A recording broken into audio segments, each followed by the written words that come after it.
మేమేమంటున్నాం ఇవాళ స్పష్టంగా మా వాటా తెలుసండి. రేవంత్ రెడ్డి అబ్బసొత్తు తాత జాగిర్ కాదు గోదావరి నీళ్లు. రేవంత్ రెడ్డి ఇష్టం వచ్చినట్టు సంతర్పణ చేస్తానంటే తెలంగాణ ప్రజలు ఊకోరు.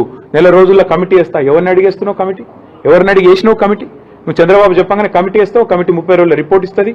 కమిటీ ఇచ్చే రిపోర్ట్ ఫైనల్ అంటావా? ఎవరికి ఫైనల్? నీకు ఫైనల్ కావచ్చు. తెలంగాణ ప్రజలకు, తెలంగాణ రైతులకు ఎట్లా ఫైనల్ అవుతుంది? నీకు అదగానం ఉంటే నీ ఇంటి నీ ఇల్లు అమ్మి చంద్రబాబుకు విగ్రహం కట్టు, మేము వద్దంటలేము. కానీ నువ్వు చేస్తున్నదేంది? తెలంగాణ ప్రయోజనాలు శాశ్వతంగా మరి నేను చంద్రబాబుకు ధారాదత్తం చేస్తానంటే మేము ఆంధ్ర ప్రజలకు వ్యతిరేకం కాదు, ఆంధ్ర రైతాంగానికి వ్యతిరేకం కాదు.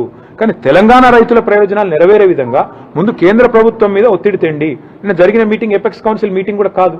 మరి ఎపెక్స్ కౌన్సిల్ మీటింగ్ కాదు, ఇన్ఫార్మల్ మీటింగ్ అని ముఖ్యమంత్రి చెప్తున్నాడు. మరి ఇన్ఫార్మల్ మీటింగ్లో తీసుకునే నిర్ణయం, అందులో వేసే కమిటీ, దానికి ఉండే చట్టబద్ధత, దానికి ఉండే ఆమోదయోగ్యత ఏ పార్టీదని నాకు అర్థం కాదు. ఈ రకంగా అడ్డగోలుగా మాట్లాడి తెలంగాణ రైతాంగాన్ని కించపరుస్తా అంటే మేము ఊరుకుంటామా?